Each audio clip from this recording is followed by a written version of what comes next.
Hey you guys, I keep saying that. What's up you guys? Welcome back to the C's for Class. My name is Noel. If this is your first time here, make sure you click the subscribe button down below and hit the bell notification so that you get notified when I upload new videos. So, toxic parents. This is a topic I've been wanting to talk about for a long time. And toxic parenting is really prevalent now. And I think it's because a lot of people who are around my age in their 20s are starting to look back at their childhoods and realize that certain things just weren't right and didn't add up, and are putting the pieces together and are trying to not only deal with childhood issues, but also moving forward and forming strong relationships with their parents or breaking those relationships with their parents.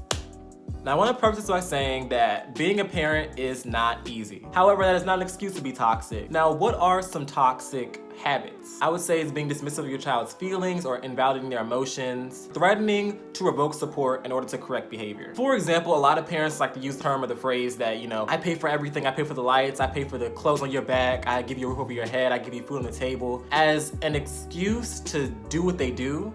And it's just because you provide for someone doesn't give you the right to treat them any type of way. And there are power dynamics in a child-parent relationship. There are people in their 20s who can barely afford to feed themselves and pay all their bills. There's people in their 20s who still live with their parent. Anyone 18 and over, is practically nearly impossible to be able to live on your own and pay all your bills, rent, phone, electric, water, gas, heat. It costs a lot of money. And at the end of the day, if you are 18 and under living with a parent, you are a dependent. You are dependent on them for everything. You need your parent for everything. So there really is it's not equal. A parent-child relationship is not equal. Because at any time your parent could be like, okay, well, I'm not paying for your phone bill. You don't have a phone. Well, I'm only buying bread and water. That's all you're eating. And I don't know, and I can't speak for everybody else, but I know growing up in a Black household, a lot of the times you're not really allowed to express your emotions or how you feel. Expressing your feelings is sort of taken as talking back or disrespect. And it's you don't get to say, oh yeah, well, when you say this to me, it hurts my feelings, or I don't appreciate when you do this to me. The consensus is that if you're not paying bills, what you have to say really doesn't matter. I pay all the bills, what I say goes, get over it. And that's not really okay. I know earlier I brought up guilting, and it's not right, but how do I put this?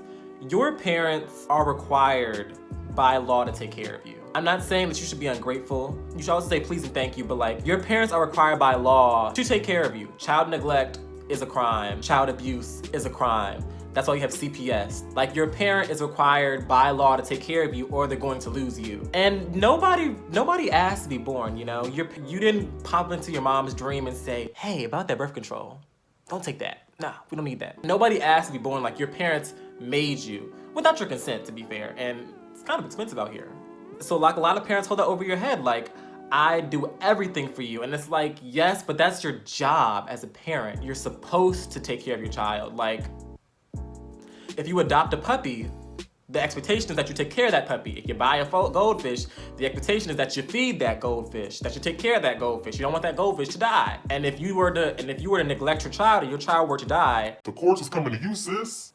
They're coming to you. So it's parents like to use the idea that they pay bills as excusing their behavior. And once again, providing support to somebody does not really excuse disrespect, It doesn't really give you the right to disrespect someone. You have to spot the signs for breakdown in your child's relationship. If your son or daughter or child, if they are gender non-conforming, when they come home, the first thing they do is go to their room, that's a problem. If your child doesn't like coming home, that's a problem. If your child doesn't like spending time with you or talking to you for long periods of time, that's a problem. And you really don't get to see how things are until you're older. When you're more mature, you get to reflect on your childhood and realize, hey, that's not right. And especially when you go to college, you take a psychology course, you start going to therapy or counseling, and you start realizing that the things that your family and your parents do are not right. And now you got a bunch of people in their 20s and 30s walking around with baggage from their childhood, and they're not speaking to their parents, or they're not having good relationships with their parents, and they're not connecting like they should because they're holding on to trauma and issues from past. And I think a lot of the issues with parenting will be mediated if parents made talking to your children a regular thing, sitting down and having a conversation. It doesn't mean being lax. It doesn't mean you can't discipline your child. It doesn't mean you can't,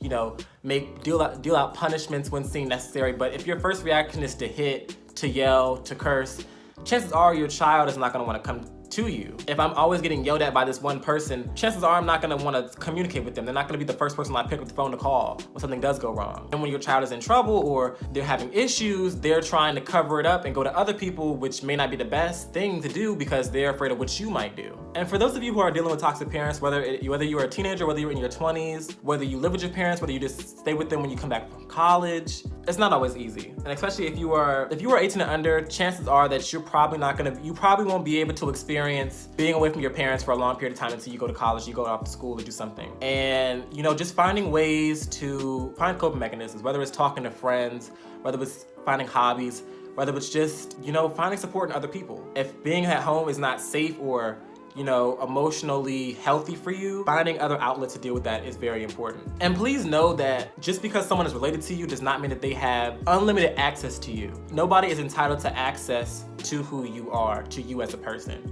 Just because someone is your mom, your dad, your aunt, your sister, or your blood relative does not mean that you are required to have them in your life.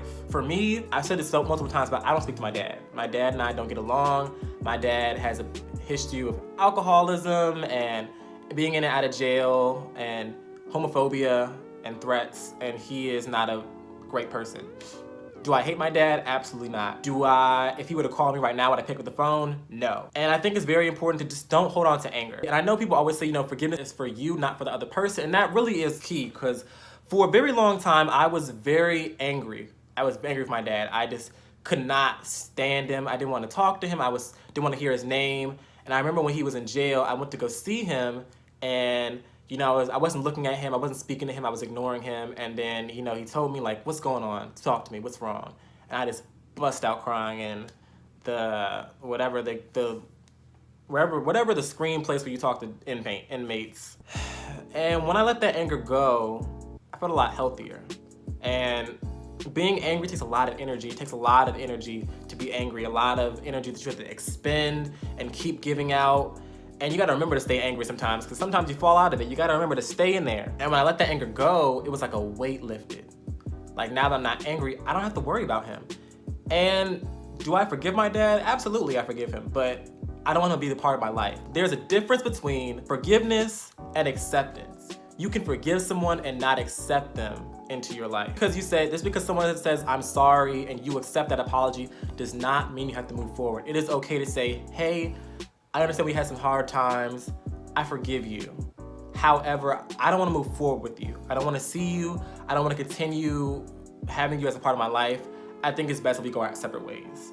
That is 100% okay. It doesn't make you bitter. It doesn't make you childish. It doesn't make you sensitive. Taking care of yourself and blocking out people who are not emotionally or physically healthy for you, that is not immaturity. That is maturity. Life is too short to spend your time with people who don't care about you, who don't show you the support that you need, who don't support your dreams, who don't accept your lifestyle, whether you're queer or not, who don't understand you, who don't understand your mental health issues if you have them, who don't understand who you are as a person. People who don't understand and don't want to understand. As a parent, you're not going to understand everything, but the key is the willingness to learn. If you're willing to learn, you're a good parent. Just saying, my child is gay, I don't care, I'm not going to learn about it. My child has mental health issues, I'm not gonna worry about it. I don't care, I don't believe in that. My child said they're depressed, I'm not even gonna pay that any mind, like, pray about it. And it's like, no. The reality is, as a parent, your parents aren't gonna understand everything, and as a parent, you are not gonna understand everything, but if you have a willingness to learn, if you love your child, and if you're willing to put yourself out there and say, hey, I don't know, show me how I can help you. That's a great sign that you are an amazing parent. I think I said everything I wanted to say. Anything else? With all that being said, I just want to say at the end of this video that being a parent isn't easy, dealing with your family isn't easy either. But find a healthy way to deal with it. You don't have to go to therapy. You don't have to go to counseling if you don't want to. But make sure that if you are somebody who is dealing with childhood trauma or childhood mistreatment, or you're not really having a great relationship with your parents, whether you choose to work it out or communicate, just make sure that you don't hold on to that anger, hold on to that pain. Make sure you let it go and don't let that burden weigh down on you, because you don't need that. You don't. And if you are a parent and your child isn't speaking to you, or if you are a parent and your child as an adult, or your child as a teenager, whatever comes up to you and like wants to talk to you about your relationship, don't let anger be the first reaction. Don't automatically go on defense. Don't automatically feel like you need to defend yourself and attack. Open your ears and listen and have a conversation, because conversation is really great. And a lot of the reasons for breakdown of relationships is a lack of communication. If you don't communicate, you don't get anywhere. No two people in the history of the world have ever gotten to know each other by not talking. Have never gotten to understanding by not talking. Have come to common grounds by not talking. That is what it is. So if you are gonna work it out with your family, just have a conversation. It doesn't have to be in a therapist's office, doesn't have to be at church, doesn't have to be in some hospital with padded doors. Just talk. And if you have parents and you have a family that is like extremely abusive and toxic and you just cannot deal with them, it is okay to forgive and not accept. Nobody's position in this world is solid. They are not required to be in your life. Being in your life is a privilege, all right? Everything in life is an open casting call. And if someone doesn't make the shot, they're gone. But I hope you guys enjoyed this video. My name is Cameron Noel. This is the C's for Class. If you like me and my face and my content and you want to watch more videos, feel free to watch more videos. I'm gonna have a link on the end screen. Like, comment, and subscribe.